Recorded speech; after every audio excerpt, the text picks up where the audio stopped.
Welcome back to the PulpMX Fantasy Show presented by Maxxis Tire. I'm Donnie from RotoMoto. In this video, I'll give you 4 riders I like in Birmingham, 1 rider that I'm wearing of, tips for the FFL, this weather report and his schedule, as well as an early look at my team, all courtesy of Maxxis Tire. You know Maxxis Tire. You know their MXST tire designed by the king of Supercross and my all-time favorite rider, Jeremy McGrath. It is the newest and most advanced tire on the Maxxis MX lineup, featuring an all-new tread pattern, compound, and composition to provide the stability, predictability, and traction that the upper tiers of motocross demand. Available at your local retailer and also at motosport.com.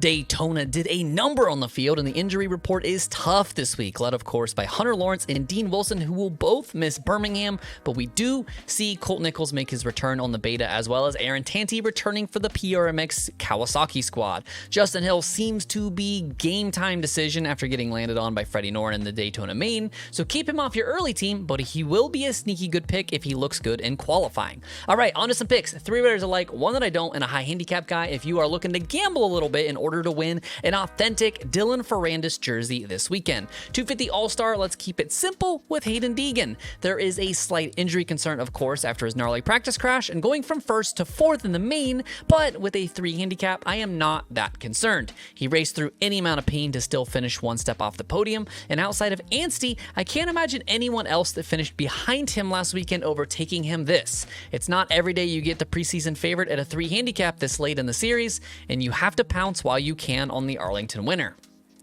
A double points 250 rider I like is his teammate Nick Romano. The 5'11" has brought an unusual level of consistency for a rookie, finishing 14, 12, 13, and for some reason, still hanging around with that lofty 5 handicap. Romano definitely has the speed and to some degree the starts to run well inside the top 10 if things can go his way. I would look for a big breakout ride here in Birmingham for the New York native. 450 side All-Star, let's take a look at Aaron Plessinger. It's been a rough go for AP after holding the red plate just a few weeks ago with a crash in Detroit, a pit stop in Glendale, and a DNF in Daytona, which has ballooned his handicap all the way up to a 6. But despite those bad results, AP has been in the top 7 in 8 of 10 main event gate drops this season, and if the weather does end up a concern this weekend, the number 7 knows how to get it done in the slop. A guy that I don't love this weekend is Justin Cooper. He's coming off back-to-back top 7 finishes, but his handicap has just capped his upside too low this week. Even if he were to match his career best of 6th from last weekend, that would still only net you 30 points, and his last 2-week performance has been greatly exaggerated by riders falling in front of him, most notably Roxon and Anderson in Arlington, as well as Plessinger and Ferrandis in Daytona. I still think he's a top 10 talent, but the margins are razor thin this week, and he might be better to hedge against and pick him up on the other side of a bad ride. The high handicap hero of the round for Arlington is Preston Basflu. The RX Suzuki rookie unfortunately missed Daytona after colliding with a rider in qualifying, but that only helped to rate his value up to an 11. Do not forget that in Detroit, Preston qualified 16th, missed the heat transfer by just 1, rode smart in the LCQ, and eventually finished 13th after a mid-pack start. The rookie is one of the nicest kids in the pits and definitely has potential to max out this weekend.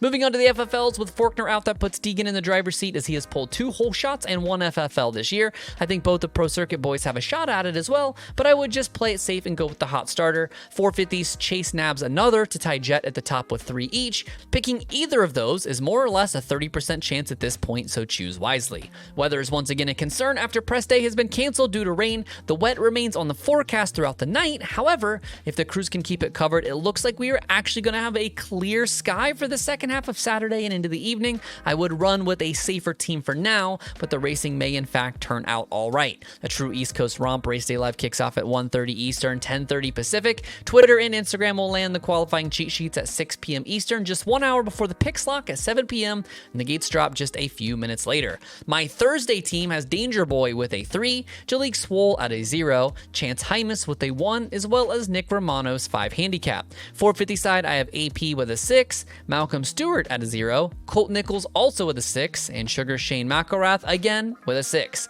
Don't forget to follow PulpMX Fantasy and at RotoXMoto on both Instagram and Twitter for injury updates as the weekend rolls on, qualifying info and stats and banner throughout the race itself, and those fantasy cheat sheets once qualifying is done and wrapped. Thanks for watching the PulpMX Fantasy Show presented by Maxxis Tire. My name is Donnie. May your chiz this weekend. Remember that 8 is great, and most importantly, have fun.